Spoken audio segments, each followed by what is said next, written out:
ಜಗತ್ತಿನೊಳಗೆ ಏನಾರ ಮಾಡ್ಬೋದು, ತಣ್ಣಗೆ ಕುಂದ್ರಕ್ ಆಗೋದಿಲ್ಲ ಮನುಷ್ಯ.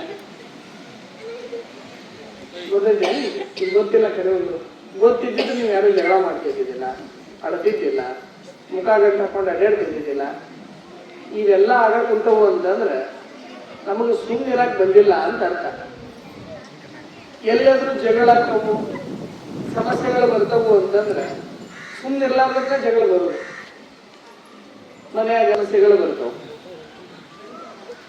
ಯಾಕೆ ಅಂತ, ಮೌನಕ್ಕೆ ಯಾಕೆ ಮಹತ್ವ ಅದ ಅಂತಂದ್ರೆ, ಮೌನ ಎಲ್ಲ ಭಾಷೆಗಳಿಗೂ ಉತ್ತರ. ನಮಗ್ ಗೊತ್ತಿಲ್ಲ ಅಂದ್ರೆ ಸುಮ್ಮನಿದ್ದು ಬಿಡುದು. ಸುಮ್ಮನಿದ್ದ ತಕ್ಷಣದ ಯಾರ್ಯಾರಿಗೆ ಏನೇನ್ ಬೇಕಾಗಿತ್ತು ಅವೆಲ್ಲ ಉತ್ತರಗಳ ಸಿಕ್ಬಿಡ್ತಾವ. ನಾವು ಯಾರಿಗೋ ಏನೋ ಉತ್ತರ ಕೊಡಕ್ ಹೋದ್ವಿ ಅಂತಂದ್ರೆ ಅವು ಅರ್ಥ ಆಗೋಕ್ಕಿಂತ ಅಪಾರ್ಥ ಅನರ್ಥನ ಜಾಸ್ತಿ ಆಗ್ತವೆ ವ್ಯವಹಾರದೊಳಗೆ, ಸಮಾಜದೊಳಗೆ. ಇದು ಭಾರತದ ಪ್ರಾಚೀನ ಕಾಲದಿಂದಲೂ ವಿಶೇಷವಾಗಿ ಮೌನಕ್ಕೆ ಬಹಳ ಮಹತ್ವವನ್ನ ಕೊಟ್ಟರು. ಅದನ್ನ ಒಂದು ಮಾತು ಉಂಟಲ್ಲ, ಮಾತು ಕೇಳಿ ಅದು ಮನೆ ಕಟ್ಟಿದ ಮಾತು ಬೆಳ್ಳಿ, ಮೌನ ಬಂಗಾರ ಅಂತ ಅದಕ್ಕೆ ಹೇಳಿದ್ರು. ಆ ಕಾರಣಕ್ಕೆ ಮೌನವಾಗಿರ್ಬೇಕು. ಶ್ರೀಗಳವರು ಮೌನಾನುಷ್ಠಾನ ಯಾಕೆ ಮಾಡಬೇಕು ಅಂತಂದ್ರೆ, ಲೋಕ ವ್ಯವಹಾರವನ್ನ ಎಲ್ಲಿವರೆಗೆ ಮಾಡ್ತೀವಿ, ಎಲ್ಲಿವರೆಗೂ ನಾವು ಹೊರಗಿಂದ ನೋಡ್ತೀವಿ, ಒಳಗೆ ಹೋಗಕ್ಕಾಗೋದಿಲ್ಲ. ಒಳಗೆ ಹೋಗೋದ್ರೊಳಗ ಬಹಳ ಶಕ್ತಿ ಇದೆ. ಕಣ್ಣು ತೆರೆದು ನೋಡ್ರಿ ನೀವು, ಈಗ ಈ ವರಾಂಡ ಅಷ್ಟ ಕಾಣುತ್ತೆ ನಿಮ್ಗೆ. ಕಣ್ಣು ತೆರೆದು ನೋಡ್ರಿ, ಈ ವರಾಂಡ ಕಾಣುತ್ತೆ. ಕಣ್ಣು ಮುಚ್ಚ್ರಿ, ನಿಮ್ಗೆ ಬಳ್ಳಾರಿ ಕಾಣುತ್ತೆ, ಹೊಸಪೇಟೆ ಕಾಣುತ್ತೆ, ಬೆಂಗಳೂರು ಕಾಣುತ್ತೆ. ಕಣ್ಣು ತೆರೆದಾಗ ಎದುರಿಗಿದ್ದಷ್ಟೇ ಕಾಣುತ್ತೆ. ಕಣ್ಣು ಮುಚ್ಚಿದಾಗ ಅವಾಗ ಮುಚ್ಚುದು ಬೇರೆ ಇತ್ತು ಲಾಸ್ಟಿಗೆ. ಈಗೇನ ಸ್ವಲ್ಪ ಮುಚ್ಚಿ ತೆಗಿತಿರ್ತೀರಲ್ಲ, ಈಗ ಕಣ್ಣು ಮುಚ್ಚಿದಾಗ ನಮಗೆ ಕಾಣದೇ ಇರುವುದು ಕಾಣುತ್ತೆ. ನಾವು ಮಾತನಾಡಿದಾಗ ಮತ್ತೆ ಏನು ಮಾತನಾಡಕ್ ಬರ್ಲಾರದ್ದು ಸುಮ್ಮಿರುವುದು ಬೇರೆ. ಮತ್ತೆ ಯಾವಾಗ್ಲೂ ಒಂದು ತಿಳ್ಕೊಳ್ರಿ, ಒಟ್ಟ ಮಾತನಾಡಕ್ ಬರ್ಲಾರದು ಮೌನದಾನಂದ್ರೆ ಅದಕ್ಕೆ ಕಿಮ್ಮತ್ತಿಲ್ಲ. ಒಟ್ಟ ಮಾತನಾಡಕ್ನ ಬರದೇ ಇರ್ತಕ್ಕಂಥ ವ್ಯಕ್ತಿ ಮೌನದಾನಂದ್ರೆ ಅದಕ್ಕೆ ಕಿಮ್ಮತ್ತಿಲ್ಲ.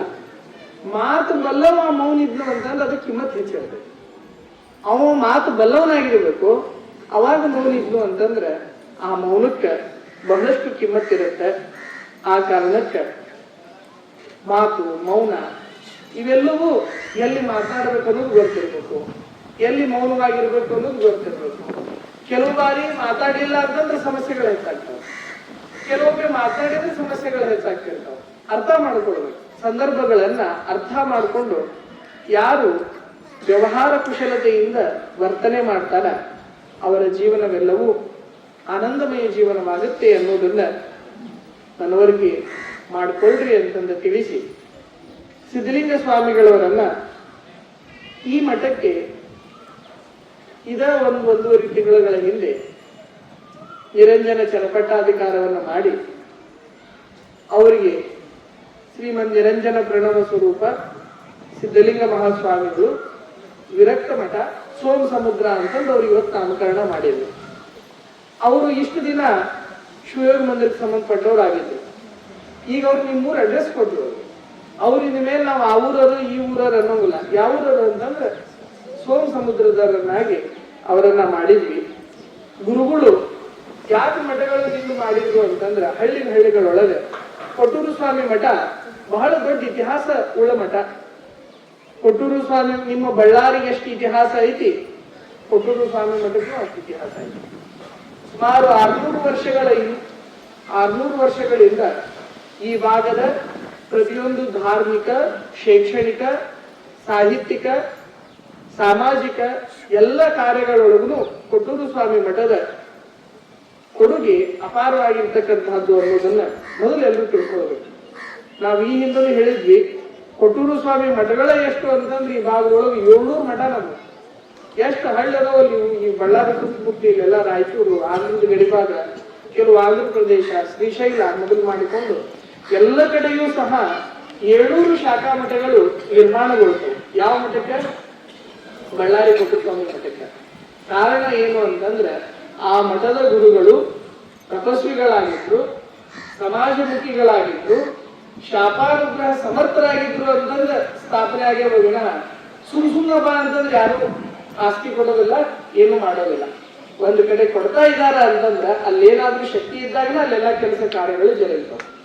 ಇಲ್ಲಿ 1517 ಬಳ್ಳಾರಿ ಒಳಗೆ ಮಠ ಪ್ರಾರಂಭಗೊಂಡ ಮೇಲೆ ಅದರ ಅಡಿಯೊಳಗೆ ಸಾಕಷ್ಟು ಕಾರ್ಯಕ್ರಮಗಳು ಬಳ್ಳಾರಿ ನಗರವನ್ನ ಸುಂದರವಾಗಿ ನಿರ್ಮಾಣ ಮಾಡುವಲ್ಲಿ ಪೂಜ್ಯ ಕೊಟ್ಟೂರು ಮಹಾಸ್ವಾಮಿಗಳವರ ಮಾರ್ಗದರ್ಶನ, ಆಶೀರ್ವಾದ ಆ ಬಳ್ಳಾರಿಯ ಖಂಡೇರಸರಿಗೆ ಸಂಪೂರ್ಣವಾಗಿತ್ತು ಅಂತಕ್ಕಂತಹದ್ದನ್ನ ಅವರು ಬರೀ ಕುರುಗೋಡು ಕಟ್ಟಬೇಕಾದಾಗ, ತೆಕ್ಕಲಕೋಟ ಕಟ್ಟಬೇಕಾದಾಗ, ಬಳ್ಳಾರಿ ಕಟ್ಟಬೇಕಾದಾಗ ಇಲ್ಲೆಲ್ಲ ಅಜ್ಜನವರ ಆಶೀರ್ವಾದದಿಂದ ಇಲ್ಲಿ ಈ ನಗರಗಳನ್ನ ಕಟ್ಟಲಿಕ್ಕೆ, ಈ ನಗರಗಳನ್ನ ಅಭಿವೃದ್ಧಿ ಮಾಡ್ಲಿಕ್ಕೆ ರಾಜರು ಬಂದು ಮಾರ್ಗದರ್ಶನ ಪಡಿತಿದ್ರು ಅಂತಕ್ಕಂತಹದ್ದೆಲ್ಲ ಮಠದ ಚರಿತ್ರೆ ಒಳಗೆ ನಾವೆಲ್ಲ ನೋಡ್ತಾ ಬರ್ತಾ ಇದ್ದೀವಿ.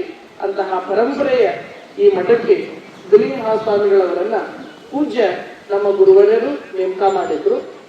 ಗುರುವರ್ಯರ ಆಶೀರ್ವಾದದಂತೆನೆ ಈಗಿರ್ತಕ್ಕಂತಹ ಪೂಜ್ಯರಿಗೆ ನಾವು ಅಧಿಕಾರವನ್ನ, ಅನುಗ್ರಹವನ್ನ ದಯಪಾಲಿಸಿದ್ವಿ.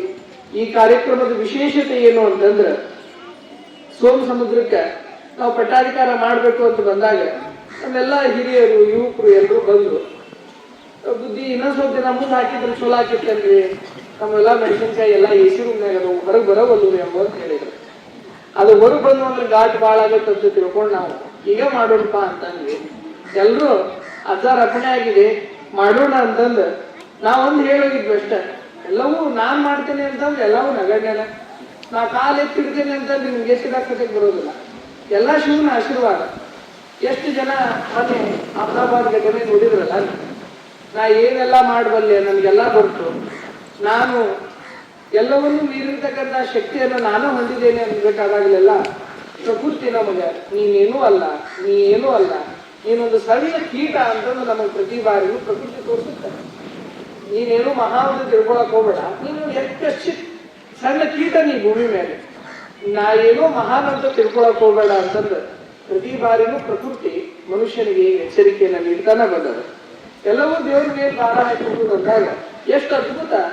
ಎಲ್ಲ ಸುತ್ತಮುತ್ತಲ ಹಳ್ಳಿಯರು, ಮಜರೆ ಹಳ್ಳಿಯ ಸುತ್ತಮುತ್ತಲ ಹಳ್ಳಿಯರದಾರ, ಎಲ್ಲರೂ ನಮ್ಮ ಶ್ರೀಗಳವರು ಮತ್ತು ಈ ಗ್ರಾಮದ ಹಿರಿಯರೆಲ್ಲ ಹೋಗಿ ಆಮಂತ್ರಣ ಕೊಟ್ಟಾಗ ಬಹಳಷ್ಟು ಭಕ್ತಿಯಿಂದ ಎಲ್ಲರೂ ಈ ಕಾರ್ಯಕ್ರಮಕ್ಕೆ ಸಹಕಾರ ಮಾಡಿದ್ದಕ್ಕೆ ನ ಭೂತೋ ನ ಭವಿಷ್ಯತಿ ಅನ್ನೋ ರೀತಿ ಒಳಗೆ ಸೋಮ ಸಮುದ್ರ ಗ್ರಾಮದೊಳಗೆ ನಿರಂಜನ ಚರಪಟ್ಟಾಧಿಕಾರ ಅದ್ದೂರಿಯಾಗಿ ನೆರವೇರ್ತಕ್ಕಂಥದ್ದು ಇದು ಪುಣ್ಯ ವಿಶೇಷ ಅಂತಂದ್ರೆ ನಾವು ಈ ಸಂದರ್ಭದೊಳಗೆ ನಮ್ಮೆಲ್ಲರಿಗೂ ತಿಳಿಸಿ, ನಿಜವಾಗ್ಲೂ ಈ ಕಾರ್ಯಕ್ರಮದೊಳಗೆ ಯಾರನ್ನು ವರ್ಣ ಮಾಡ್ಬೇಕೋ ಗೊತ್ತಾಗೋದಿಲ್ಲ.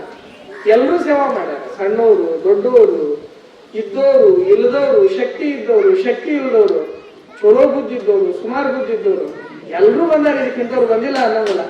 ಎಲ್ಲರೂ ನಮ್ಮ ಊರಿನ ಫಂಕ್ಷನ್, ನಮ್ಮ ಗ್ರಾಮದ ಫಂಕ್ಷನ್ ಅಂತಂದು ಎಲ್ರಿಗೂ ಒಂದು ಒಳ್ಳೆ ಕೆಲಸ ಮಾಡ್ಬೇಕಾದಾಗ ಯಾರು ಒಳ್ಳೆ ಅಲ್ಲೇ ಇಲ್ಲ. ಎಲ್ಲರೂ ಪಾಪ ಶಕ್ತಿ ಮೀರಿ ಅಲ್ಲಿ ಎಲ್ಲ ಹುಡುಗರೆಲ್ಲ ಬಿಸಿಲಾಗಿರ್ತೈತೆ ಅಂತಂದು ಐಸ್ ಗಡಿ ತಂತಂದು ಹಾಕಿದ್ರು ನೀರಿನ ಟ್ಯಾಂಕಿ ಒಳಗೆ. ನಮ್ಮ ಕಾರ್ಯಕ್ರಮಕ್ಕೆ ಬಂದಿರ್ತಾರ, ಸಣ್ಣ ನೀರು ಕುಡಿಲಿ ಅಂತಂದು. ಇಷ್ಟು ಸೂಕ್ಷ್ಮತೆ ಬಂತಲ್ಲ, ಇದನ್ನ ಬಹಳ ಸಂತೋಷ ಆಗಿದೆ. ನಮ್ಗೆ ಸಂತೋಷ ಆಗೋದು ಏನು ಅಂತಂದ್ರೆ ಬಂದವ್ರಿಗೆ ಉಣಿಸ್ಬೇಕು, ನಾವೆಲ್ಲ ಅವ್ರಿಗೆಲ್ಲ ಮಾತನಾಡಿಸ್ಬೇಕು ಅನ್ನೋ ಭಾವನಾ ಬಂತಲ್ಲ, ಇಕ್ಕಿತ್ವಾಡೋದು ಏನಲ್ಲ.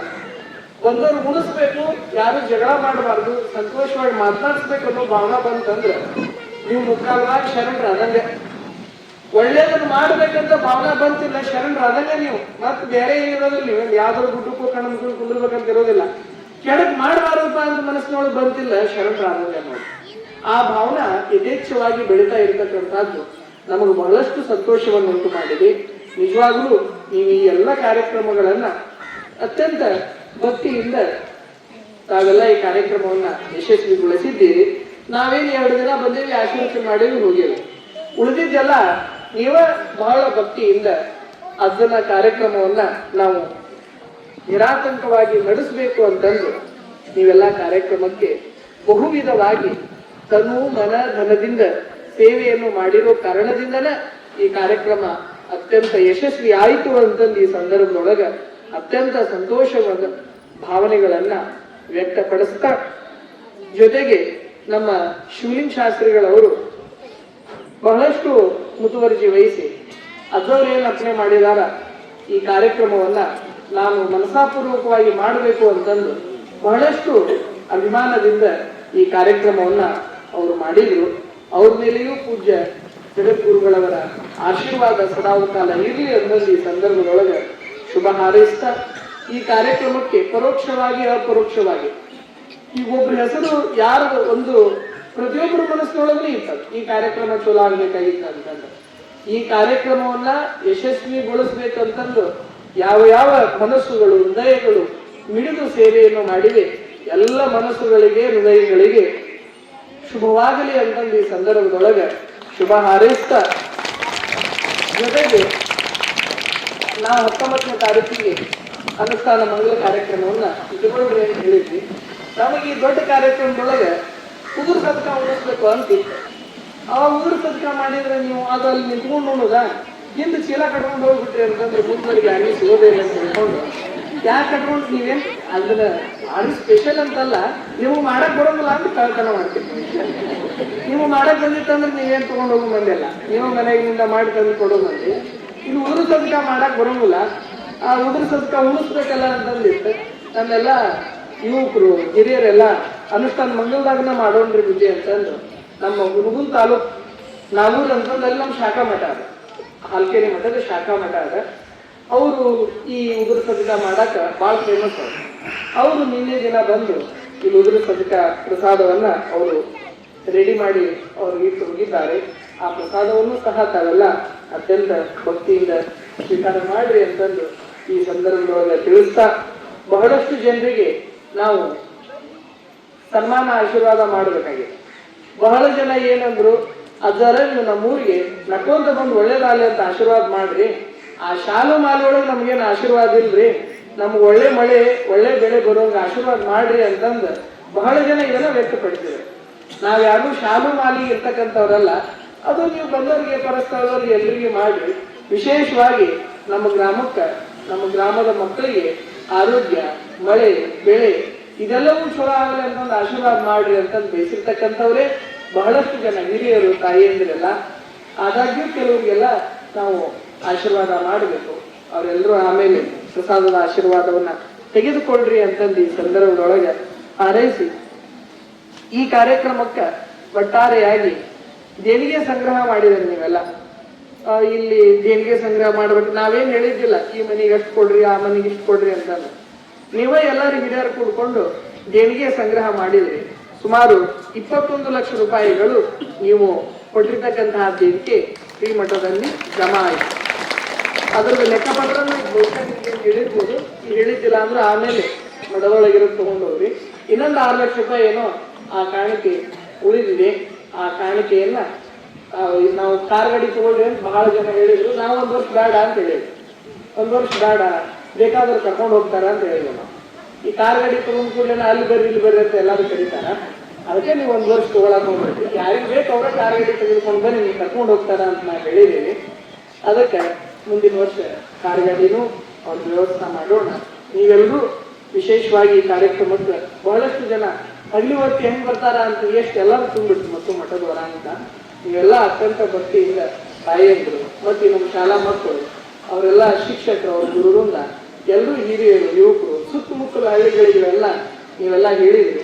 ಅವರೆಲ್ಲರೂ ಅತ್ಯಂತ ಪ್ರೀತಿಯಿಂದ ಬಂದಿದ್ದಾರೆ. ನಿಮ್ಗೆ ಯಾವುದೇ ಕಾರ್ಯಕ್ರಮಗಳಿರ್ಲಿ ಸೋಮ ಸಮುದ್ರ ಸುತ್ತಮುತ್ತ ಹಳ್ಳಿಯರು ಏನಿದ್ರು ಈ ಮಠಕ್ಕೆ ಒಬ್ರು ಸ್ವಾಮಿಗಳು ಇರ್ತಾರೆ.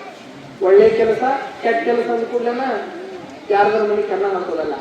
ಏನಾದ್ರೂ ಶೋಕಾಚರಣೆ ಏನಾದ್ರೂ ಕಾರ್ಯಕ್ರಮಗಳಿದ್ರು ಎಲ್ಲಾ ಕಾರ್ಯಕ್ರಮಗಳಿಗೂ ಬಂದು ನಮ್ಮ ಪೂಜ್ಯರು ಆಶೀರ್ವಾದ ಮಾಡ್ತಾರೆ. ನಿಮ್ಮೆಲ್ಲ ಸಂದರ್ಭದೊಳಗೂ ಅವರು ಯಾವಾಗ ಈ ಮಠಕ್ಕೆ ಬಂದ್ರು ಅವರು ಪೂರ್ವಾಶ್ರಮದ ಹಂಗನ್ನು ಹರ್ಕೊಂಡು ಬಂದಾರ. ಪೂರ್ವಾಶ್ರಮದ ಹಂಗೆ ಇರೋದಿಲ್ಲ. ಈಗ ಯಾರೋ ಅವ್ರ ತಂದೆ ಬಂದಾರ, ಅವ್ರ ಸಂಬಂಧಿಗಳು ರಕ್ತ ಸಂಬಂಧಿಗಳು ಬಂದಾರ ಅಂದ್ರೆ ಅವ್ರಿಗೆ ವಿಶೇಷ ಮಾನ್ಯತೆಯನ್ನು ಮಠದೊಳಗೆ ಇರೋದಿಲ್ಲ. ಎಲ್ಲರೂ ನಿಮಗೆ ಹಿಂದೆ ನಾವು ಗೌರವದಿಂದ ಕಾಣ್ತೇವೆ, ಅಷ್ಟ ಗೌರವದಿಂದ ಅವ್ರು ಕಾಣ್ತೇವೆ. ಅವ್ರು ವಿಶೇಷವಾಗಿರ್ತಕ್ಕ ಒಮ್ಮೆ ಸನ್ಯಾಸಿ ಆಗಿರ್ತಕ್ಕಂಥವ್ನು ಬ್ಯಾಡ ಅಂತಂದ್ಮೇಲೆ ಹೊಳೆ ಸ್ವೀಕಾರ ಮಾಡಲ್ಲ. ನಾನು ಈ ಹಿಂದೊಂದು ಹೇಳಿದೆ, ವಾಂತಿ ಮಾಡಿದ್ಮೇಲೆ ಯಾರು ಹಾಕಿರೋರು ಅದಿಲ್ಲ, ಯಾರು ಹೊಳೆ ಹಾಕೋದಿಲ್ಲ. ವಾಂತಿ ಆತಂದ್ರೆ ಮುಗಿತ ಸದ್ಯ. ಹಂಗ ನಮ್ಮ ನಮ್ಮ ಪೂರ್ವಾಶ್ರಮ ಅನ್ನೋದನ್ನ ಒಂದ್ಸತಿ ವಾಂತಿ ಮಾಡಿ ಬಂದ್ಬಿಟ್ಟಿರ್ತೀವಿ ನಾವು. ಹೊಳ್ಳಿ ಅವ್ರನ್ನ ಕರ್ಕೊಂಡು ನಾವೇನಾದ್ರೂ ನಮ್ಮ ಮಠದ ಏನಾದ್ರು ಅವ್ರು ಕೊಡಕ್ ಹೊಂಟ್ವಿ ಅಂದ್ರೆ ಏನ್ ಮಾಡ್ದಂಗ ವಾಂತಿ ಮಾಡಿ ಹೊಳ್ಳಿ ಹಾಕಿದಾಗ ನೋಡಿ. ಅದಕ್ಕೆ ಯಾವಾಗ್ಲೂ ಒಂದು ಸರ್ತಿ ವಿಸರ್ಜನೆ ಆಯಿತು ಅಂತಂದ್ರೆ ಯಾವ ಪ್ರಾಣಿಗಳು ಸಹ ಅದನ್ನು ಹೊಳ್ಳಿ ಸ್ವೀಕಾರ ಮಾಡೋದಿಲ್ಲ. ಹಂಗ ಪೂರ್ವಾಶ್ರಮವನ್ನು ಸಂಪೂರ್ಣವಾಗಿ ವಿಸರ್ಜನೆ ಮಾಡಿದ್ದಾರೆ. ವಿಸರ್ಜನೆ ಮಾಡಿ ಈ ಮಠವೇ ನನ್ನ ಸೇವೆಯ ಕ್ಷೇತ್ರ, ಇಲ್ಲಿರ್ತಕ್ಕಂತಹ ಸದ್ಭಕ್ತರಿಗಾಗಿನ ನಾನು ನಿರಂತರವಾಗಿ ಸೇವೆ ಮಾಡಬೇಕು ಅಂತಕ್ಕಂತಹ ಭಾವದಿಂದ ಪೂಜ್ಯರದಾರ. ಮತ್ತೆ ಈ ಗ್ರಾಮದೊಳಗೂ ಬಹಳಷ್ಟು ಸಭ್ಯರದಾರ. ಈ ಗ್ರಾಮದೊಳಗೆ ಏನೋ ಸಣ್ಣ ಪುಟ್ಟ ಒಮ್ಮೆ ಒಂದು ಮಾತು ಹೆಚ್ಚಿಗೆ ಬರ್ಬೋದು, ಒಂದು ಮಾತು ಕಡಿಮೆ ಬರ್ಬೋದು. ಮನೆಯೊಳಗನ ಬರ್ತವೆ. ಈ ಬ್ರಾಹ್ಮಣಗಳು ಅದಿರ ಅಂತಂದ್ರೆ ಒಂದ್ ಮಾತು ಹೆಚ್ಚಿಗೆ ಬರ್ತವೆ, ಒಂದ್ ಮಾತು ಕಡಿಮೆ ಬರ್ತಿರ್ತವೆ. ಆದ್ರೆ ಈ ಗ್ರಾಮದೊಳಗೆ ನಿನ್ನೆ ರಾತ್ರಿ 12 ಗಂಟೆ ತನಕ ವ್ಯವಸ್ಥೆ ಮಾಡಿದ್ದಾರೆ. ಯಾವಾಗ್ಲೂ ಏನೇ ಕಾರ್ಯಕ್ರಮಗಳಿರ್ಲಿ ಯುವಕರು, ಹಿರಿಯರು, ತಾಯಿಯಂದ್ರೆಲ್ಲ ಬಹಳಷ್ಟು ಅಭಿಮಾನದಿಂದ ಮಠದ ಯಾವುದೇ ಕಾರ್ಯಗಳಿರ್ಲಿ ನಮ್ಮ ಮಠ ಅಂತಕ್ಕಂಥ ಅಭಿಮಾನದಿಂದ ಮಾಡ್ತೀರಿ. ಇಲ್ಲಿ ಯಾವುದೂ ಉಳಿಯೋದಿಲ್ರಿ. ಇಲ್ಲಿ ನಾನು ಇರೋದಿಲ್ಲ, ನೀನು ಇರೋದಿಲ್ಲ. ಕೊಟ್ಟೂರು ಸ್ವಾಮಿ ಮಠದ ಸ್ವಾಮಿಗಳು ಅಂತಕ್ಕಂಥ ಒಂದು ಭಾವನೆ ಇರ್ತೈತಿ, ಕೊಟ್ಟೂರು ಸ್ವಾಮಿ ಮಠದ ಭಕ್ತರು ಅಂತಕ್ಕಂಥ ಒಂದು ಭಾವನೆ ಇರ್ತೈತಿ. ಹಂಗ ಆ ಭಾವನೆಯನ್ನ ನಿರಂತರವಾಗಿ ಗಟ್ಟಿಗೊಳಿಸೋಣ. ತಾವೆಲ್ಲರೂ ಸಮಾಧಾನ ಮಿತ್ರ ಪ್ರಸಾದವನ್ನು ಸ್ವೀಕಾರ ಮಾಡಿ ತಮ್ಮೆಲ್ಲರ ಮೇಲೆ ಪೂಜ್ಯ ಕೊಟ್ಟೂರಿನ ಆಶೀರ್ವಾದ ಸದಾಕಾಲ ಇರ್ತೈತಿ. ಇನ್ನು ಮೇಲೆ ಪ್ರತಿ ತಿಂಗಳು ಇಲ್ಲಿ ಶಿವಾನುಭವ ಕಾರ್ಯಕ್ರಮ, ಪ್ರತಿ ತಿಂಗಳ ಅಮಾವಾಸ್ಯೆ ದಿನ ಇಲ್ಲಿ ಶಿವಾನುಭವ ಕಾರ್ಯಕ್ರಮವನ್ನ ಈ ಮಠದ ಪೂಜ್ಯರು ನೆರವೇರಿಸ್ತಾರ. ಆ ಕಾರ್ಯಕ್ರಮದೊಳಗೂ ಭಾಗವಹಿಸಿ ವರ್ಷಕ್ಕೊಮ್ಮೆ ಪುರಾಣ ಪ್ರವಚನ ಮುಂದೆ ಅನುಕೂಲ ಆದಾಗ ಒಂದು ರಥವನ್ನು ಮಾಡಿ ರಥೋತ್ಸವವನ್ನೂ ಸಹ ಈ ಗ್ರಾಮದೊಳಗೆ ಮಾಡೋಣ ಅಂತಕ್ಕಂತಹದ್ದನ್ನ ನಮ್ಮೆಲ್ಲರನ್ನು ತಿಳಿಸಿ ನಮ್ಮೆಲ್ಲರ ಮೇಲೆ ಗುರುಗಳ ಆಶೀರ್ವಾದ ಸದಾಕಾಲ ಇರಲಿ.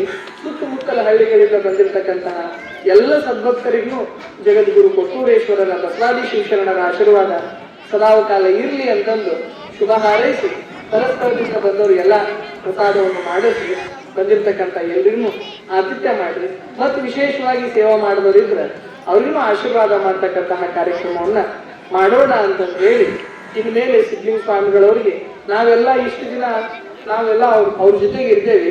ಪ್ರತಿಯೊಂದನ್ನು ನಾವು ನೋಡ್ತೀವಿ. ನಮಗೊಂದು ವಿಶ್ವಾಸ, ಸೋಮ ಸಮುದ್ರ ಭಕ್ತರ ಕೈಯೊಳಗೆ ಅವ್ರ ಜವಾಬ್ದಾರಿ ಕೊಟ್ರೆ ಅವರನ್ನ ಯಾವಾಗಲೂ ನೋಯಿಸದೆ ನೀವು ನೋಡ್ಕೊಳ್ತೀರಿ ಅಂತಕ್ಕಂತಹ ವಿಶ್ವಾಸ ನಮ್ಮಗಳಿಗೆ ಇದೆ. ನಮ್ಮಗಳ ವಿಶ್ವಾಸವನ್ನ ನೀವು ಹುಸಿಗೊಳಿಸಬೇಡ್ರಿ ಅಂತಕ್ಕಂತಹದ್ದನ್ನ ನಿಮ್ಮೆಲ್ಲರ ಗಮನಕ್ಕೆ ತಂದು ತಮಗೆಲ್ಲ ಶುಭವಾಗ್ಲಿ. ಈ ಕಾರ್ಯಕ್ರಮಕ್ಕೆ ಪರೋಕ್ಷವಾಗಿ ಅಪರೋಕ್ಷವಾಗಿ ಸೇವೆ ಮಾಡಿರ್ತಕ್ಕಂತಹ ಎಲ್ಲರ ಮೇಲೆ ಪೂಜ್ಯ ಗುರುವರರ ಬಸವಾದಿ ಶಿವಶರಣರ ಆಶೀರ್ವಾದ ಇರಲಿ. ನಮ್ಮಿಬ್ಬರು ಶಿಷ್ಯರು, ಅವರು ದೃಶ್ಯ ಮಾಧ್ಯಮದವರು ಮತ್ತು ಪತ್ರಿಕಾ ಮಾಧ್ಯಮದವರು. ಅವರು ಈ ಕಾರ್ಯಕ್ರಮದ ಪಟ್ಟಾಧಿಕಾರದೊಳಗೂ ಸಂಪೂರ್ಣವಾಗಿ ಈ ಒಂದು ಕಾರ್ಯಕ್ರಮವನ್ನ ಅವರು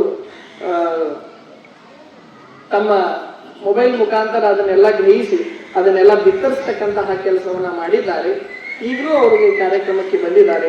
ಅವ್ರಿಗೂ ಶುಭವಾಗಲಿ ಅಂತಂದು ಈ ಸಂದರ್ಭದೊಳಗೆ ಹಾರೈಸ್ತಾ ಎಲ್ಲ ಈ ಮಕ್ಕಳು ಚೆನ್ನಾಗಿ ಪ್ರಸಾದವನ್ನು ಸ್ವೀಕಾರ ಮಾಡಿ ಅಧ್ಯಯನ ಮಾಡ್ತಕ್ಕಂತಹ ಶಕ್ತಿ ಸಾಮರ್ಥ್ಯ ಹೆಚ್ಚಲಿ ಅಂತಂದು ಹಾರೈಸಿ ಮತ್ತೇನಾದರೂ ಇದ್ರೆ ಇನ್ನೇ ಬಂದಾಗ ಮತ್ತೆ ಆಶೀರ್ವಾದಗಳ ಮೂಲಕ ಎಲ್ರಿಗೂ ಶುಭ ಹಾರೈಸ್ತೇವೆ.